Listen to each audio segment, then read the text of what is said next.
Bird Brains. How y'all doing? I hope you guys are doing great. We're still hanging out in the office doing some podcasts. I got so much stuff in the back. It's Christmas time. We've got neighborhood gifts that we're trying to put together and things like that. And you know, you just get to see some of the craziness that happens on a daily basis here, which I love the holidays, but sometimes the holidays are tiresome, and you have extra things that you do inside and outside of the home when it comes to the holidays, which adds some additional stress to it. So I guess the one good thing is my birds now, if you guys have watched my last few videos, are pretty much full into resting mode.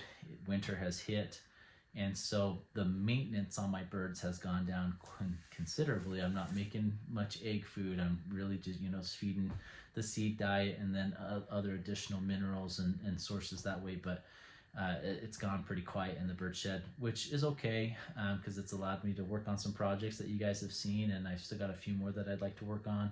But then also being able to focus my time elsewhere outside of the birds, and put some focus back into family and work and some other things during the winter time. And then once spring comes back, we're just going to ramp right back up and go full into the bird world. Some of the supplies that we've got here that I'd love to highlight, and we kind of highlighted some of these in our recent podcast with our perch box, our Bird Brains perch box opening. So if you guys haven't seen that, go check it out. And if you haven't subscribed yet to my channel, Bird Nerd, go ahead and do that right now. We'd love to have you. Welcome to the Bird Nerd family. And also go check out newzealand.com. They're our sponsor. They help sponsor Jay and I on our podcast, on our Bird Brains podcast. And they've sent us some pretty cool things. They've even gone out of their way and they've created a Bird Brains perch box, which is awesome. Go check out our podcast video on our unboxing of that. But you get some really cool stuff. So we've got perches that have come. You get bird toys of all different sorts. They have foraging bird toys. They have shredding bird toys. They've got everything from, that would fit your macaws all the way down to your zebra finches. And in between. So they've got a really cool wide selection and variety. They've got nest boxes. We kind of highlighted some of the nest boxes. Nutritional supplements. We got calcium. We've got pellets, grit, mineral blocks, salt licks, you name it. And they're really trying to expound their website as much as they can so that they can create that one-stop shop for us. So go to newzealand.com, go into Perchville, subscribe to the Bird Brains Perch Box, support us, show your support to us, comment down below if you've done that, and we'll send you some Bird Nerd merchandise as a thank you, or some Bird Brains merchandise, either or, whichever you'd prefer. But just to show our thanks and our support to you guys, let us know, and go subscribe to the Perch Box and subscribe to my channel. Appreciate that, you guys, and welcome to the Bird Nerd family. Love you. Okay, today I've had quite a few people reach out asking about the zebra finches and kind of going into some of the zebra finch mutations.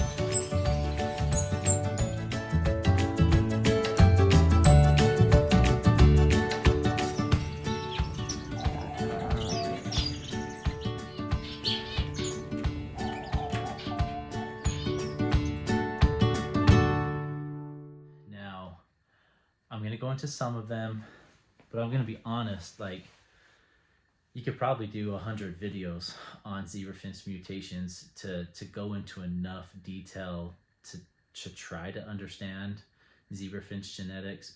I would say zebra finch genetics, Lady Gouldian finch genetics, you can get pretty complex as you get further and further into the mutations and what's recessive and what's not.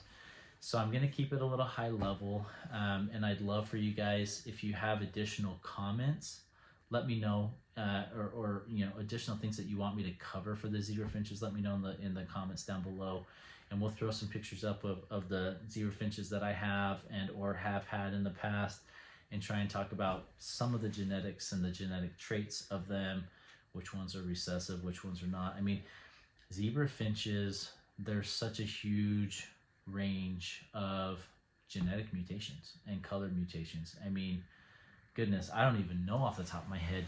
We've probably got 20 to 30 basic mutations that I can think of, and maybe there's even more throughout the world. And where it gets hard and complex with your zebra finches is they've been in captivity for so long, they've been bred so much, and they're easy to breed, that you probably don't, if you have a zebra finch, even if it's a normal gray wild type zebra finch, it's not a pure strain. Meaning that it has a lot of hidden recessive traits. And what I mean by recessive traits, a bird can have traits. For example, I show blue eyes. My wife has brown eyes, but she has the recessive trait to blue eyes because her mother had blue eyes, right? So it's genetics that are passed down to young, and if it's recessive, they don't necessarily show that gene, but they may have it. And so that's where it can get complex, is you can put zebra finches together and all of a sudden they throw you out a couple different colors. Like this year, a great example is I had a pair of zebra finches that threw out 2 pied zebras for me. I don't have any pied or any zebra finches showing pied mutations in my aviary, and I had a pair kick out 2 pied babies. So that means that they both are recessive to the pied gene, and one of their babies, those 2 recessive genes linked up and made it a dominant one, basically, so or showing. And so yeah, that's where it can get complex. So that's why I'm not going to go into super great depth and detail, just because it can get really complex. There's a lot of great articles out there. Just Google zebra finch genetics, and there's a lot of resources out there. LadyGoulian.com. There's several articles by Gary Landry on zebra finches that he's done in the past. They're older articles, but they still are very valid because he talks about genetics and how you get certain color mutations and what birds you need to put together to be able to get those color mutations and things like that. And so it's it comes in handy, and I think it's really nice. But I think I can't explain all that in one video or even 5 videos to get a super good understanding. So go out and do some research, Google it, read multiple articles around it to get you a good foundation. That's what I've had to do over the last many years. I'll see a zebra finch and I'm like, man, that thing looks awesome. Let's go find its color genetics. What is it? Is it a black face? Is it a triple orange, etc.? And I'm going to read up on that and see, how did they get to that point? How did they get to the point where that zebra is all orange and it's awesome?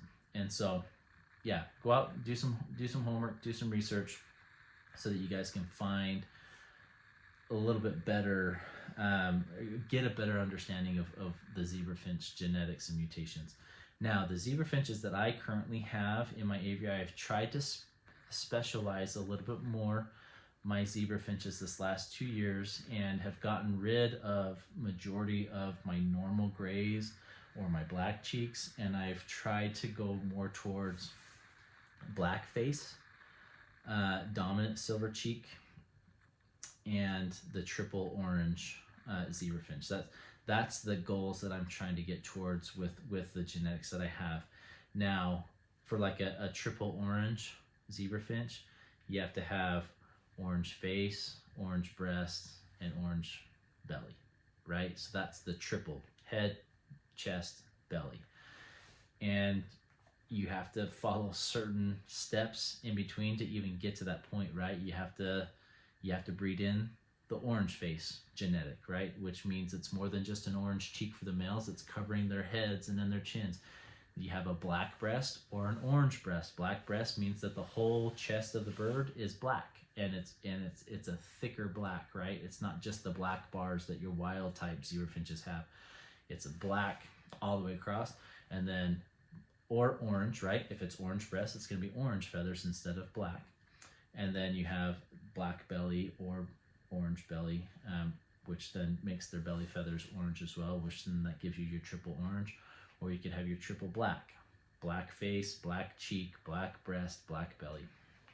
And so there's multiple genetics that have to happen and that the birds need to have to be able to show those traits down the road, right? It's not a simple black cheek versus orange cheek. It's multiple genetics at play and recessive genetics at that, to be able to get those specific colors. And so that's why it's easier to go and read some of these articles than it is for me to try and explain it, because it's, if you're trying to get to that point, you need to have multiple different species that carry all those traits, and then you're looking at second, third, and fourth generation babies of selective breeding to be able to get to that triple orange, or you can just look out and find someone that already has the triple orange, which I did for a couple of my birds already have the triple orange, and so I brought those in this year in hopes that next year we can start breeding those, and then I'll be holding on to their babies, because it's recessive traits and some of my females don't have that, but my males do. So I'm going to have to breed a couple generations to really start getting full triple orange zebra finches in my aviary. And it's going to take some time, but I kind of like that challenge. I love genetics and I love trying to figure out where the genetics are. So let's start from the top. Your normal gray zebra finches, that's your wild type, okay? Your males have orange cheeks, your females just have a black tear. Also, your males have the orange flanks down the side of their bellies and black bars. Your females do not have that. Your females are all just a dull gray color with a black tear mark. And your males have orange cheeks, orange on their flanks, and black bars across their chest. And that's the wild type. And then you get into your black cheek zebra finches. So basically they look exactly like the wild type zebra finch, but you replace all of the orange with black. So orange cheeks are now black cheeks. Orange side flanks are now black side flanks.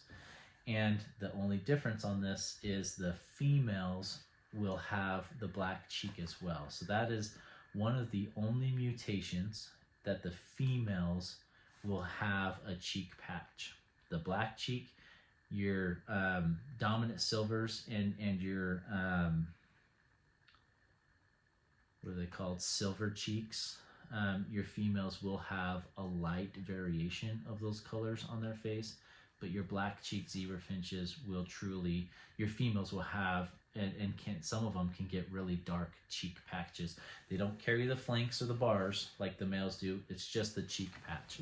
So, and that's a recessive gene. So if you have an orange cheek male, so a normal wild male, and a black cheek female, and you breed them together, all of their babies will be orange cheek zebra finches that are split to black cheek. That's where the recessive comes in. They'll now carry the gene, but they don't show it.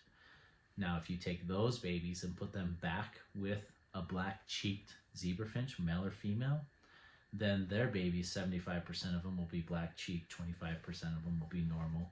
And as you keep breeding those generations back to that same color mutation, that color mutation gets stronger and stronger, and the birds, majority of their offspring, will now carry that mutation or show that mutation that you want to see.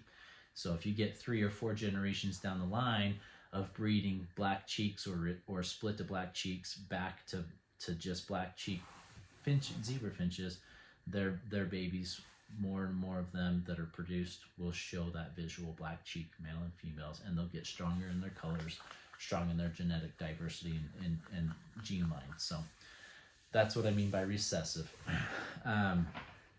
You have some genetics that are sex linked. So the biggest one to note is the chestnut flanked white. I actually really like the chestnut flanked white mutation. It's beautiful. Both the zebra finch male and female are white. And then it's basically, you take the wild type zebra finch male and replace all of the gray with white. So now they have a white body with orange cheeks, orange flanks, black bars. Or if they're a black cheek chestnut flanked white, they'll have all white body, black cheek, black flanks, black barring across. Or if it's just the female, she'll be all white with a black cheek. Or if she's a normal chestnut flanked white, she'll be all white with a black tear mark. With the chestnut flanked white, here's where it starts to get into that little bit of a tricky, is it's sex linked. And I'll have to remember, it's been a while since I've done my homework on this, so correct me guys if I'm wrong. So the males can carry the chestnut flanked white gene and not show it, right? It's recessive, but your females are sex linked. So if you've got a male that has the genetic or the gene, the recessive gene for chestnut flanked white, and you pair them with a normal female, that they can, if any of their babies are white, chestnut flanked white, they're all female because it's a sex link. So all those will be female, and the males will be split to chestnut flanked white, just like the dad. Now, if you take a male that's split to chestnut flanked white and you pair him with a chestnut flanked white female, so you've got a gray male that has the genetic to a female that shows the genetic, and put them together, then you can get both males that are white, chestnut flanked white, and males that are normal gray, and then females that are white, chestnut flanked white. I think that's what it is. Basically, your females show it or they don't. Your females don't carry the trait. So if you get a gray female, she doesn't carry the gene for chestnut flanked white. If you have a gray male, he can carry the gene for chestnut flanked white. So, and then as the genetics go through, second, third, fourth generations, if you're breeding them back to that white chestnut flaked white gene, more and more of your offspring will be that will show that mutation. So that's one of the sex-linked mutations that sometimes can get tricky, and you can have two gray birds, two gray wild-type finches, and then all of a sudden you get a white baby. And I got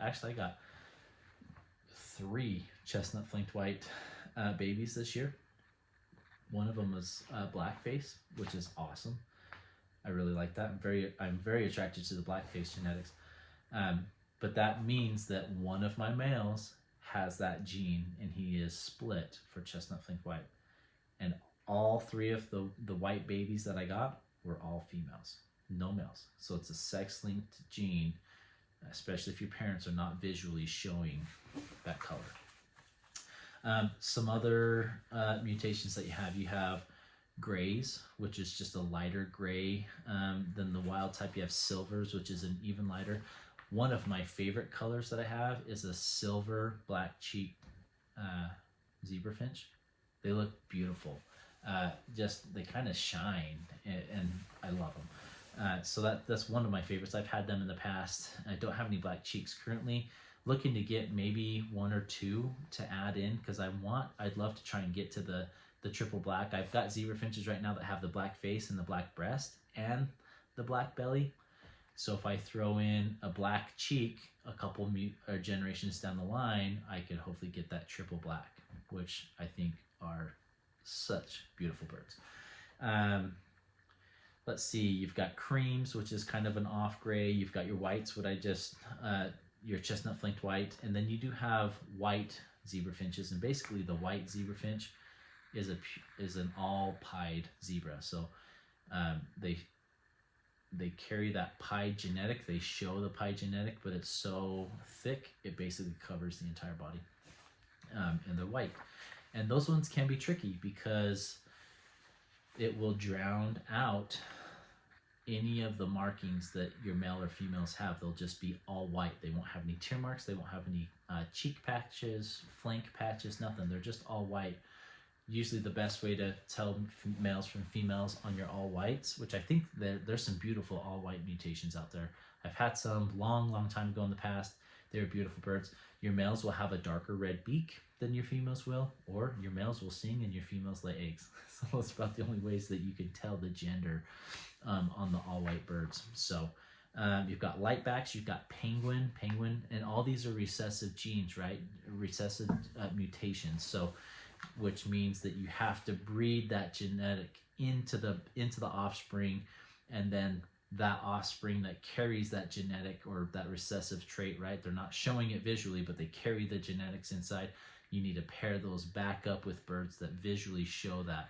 So if you want more penguin mutations, then you need to take the offspring that are split to penguin and start pairing them back to other zebra finches that show that penguin mutation. So that's kind of how that recessive works.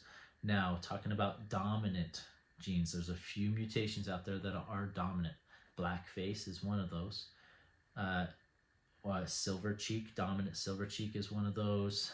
And there's a few others I'm trying to think off the top of my head. I know those ones because those are the two genetics or mutations that I have. Yeah, and what it means by dominant is you can have one parent that has it. So most of my males have the black face and or the dominant silver cheek. And what it means is their chicks either have it or they don't. And if they have it, they show it. If they have it, they're going to show the black tiered marks that for the black face, or they're going to have the white cheeks for the silver, or they don't. And so that's something that I've learned this last year on those mutations. And I've had a couple babies that came out. And the frustrating part with this can be is it's really hit and miss. I feel like those two pairs, I feel like I had a good amount of babies from them. But even with the 15 plus babies that I got from those two pairs, I only got 3 either black face or silver cheek chicks out of that. So the ratios seem to be really, really low. But with them being a dominant pair, that's how you do it. All the other offspring that they had aren't necessarily split to it. And so that's where it gets tricky in the zebra finch genetics and how you want to try and get to certain areas. So let me know what you guys' thoughts are. I know I kind of covered some of the zebra finch mutations and genetics, but it can get hairy, it can get complicated the further in you get. And like I said, go out and look at some of those resources in Google, some of the zebra finch clubs that they have out there on Facebook, ask questions out there. It really, for me, it makes more sense when I can read it on paper and people have really broken down, experts and breeders have really broken down, okay, this is how I get from point A of a normal wild type zebra finch all the way to point F to a triple orange zebra finch mutation and trying to breed and maintain those. If you're just trying to breed zebra finches for fun, like I think it's okay. And zebra finches now, like I said, they I don't want to say that the water is super muddied genetically for the zebra finches, but it kind of is. You're not going to get a zebra finch that is not split to something else and you don't know it. Either chestnut flink white or a black cheek or crested. I mean, there's so many things that the zebra finch can be split to that sometimes that is the fun now, is when you breed them, you never know what you're going to get in your clutch of zebra finches. Maybe you'll get all normal grays for 2 straight clutches, and then your third clutch you get a white one or a pied one or a black cheek one or whatever it may be. And so that is kind of some of the fun in it. But let me know what you guys think. I'm happy to cover anything else on the zebra finches. I know Jay just posted this last week or 2 weeks ago on zebra finch breeding, and we touched on that, on how we've successfully bred them. They're easy birds to breed. You can do them in cages, you can do them in aviary settings, inside the house, outside the house, etc. So they really are truly a beginner bird. When you start getting into some of these more difficult mutations, breeding can be a little bit more tricky. My dominant silver pair, they're terrible parents, to be honest with you. I rarely have zebra finches that are terrible parents, but I've had to foster out their chicks most of the time because after about a week into feeding, they toss their chicks. Doesn't matter how much food I provide. I don't know what it is. I mean, they're almost like Gouldian finches. I mean, they've gotten pretty sensitive and they're not very good parents. So I've had to foster theirs out to other zebra finch pairs for them to raise those birds. So sometimes it can get a little bit trickier breeding when you get into some of these more complex mutations. Also, most of my zebra finches have European bloodlines, so they're a lot bigger than your normal zebra finches. Mine are truly probably close to, if not 2 times the size as your normal zebra finch. And I tend to lean towards the bigger sized birds. I love the European genetics. Thanks those that are in Europe that have bred these and bred them successfully for size. They're beautiful and I love them, and I think they're so cool. So kudos to you guys out there that have done that. But anyways, appreciate you guys. Let me know what comments you have down below, or if there's anything else specifically that you want me to focus on or highlight with zebra finches in particular, and what other species that you guys want me to highlight. I know I've had some comments on Amadina finches. Maybe I can touch base on them again. Blue-faced parrot finches, how do I breed them? Red-faced parrot finches. I have a lot of breeds, and I haven't specified or specifically focused on any of them recently, and so I'm happy to start doing some species highlights as we come into wintertime, and we've got a few months of a little bit more downtime and not as chaotic in the bird room, that I can highlight and focus on these species for you guys. I'd be happy to. I'd love to, and what I've done in the past to be successful in breeding them. So let me know what species you want me to highlight, and even if it's a species that I don't have currently, there's a good chance that I've had it or I know someone who has it, and I can highlight some pointers on them to help you guys out if I possibly can. So thank you guys, appreciate it. We'll see you next time.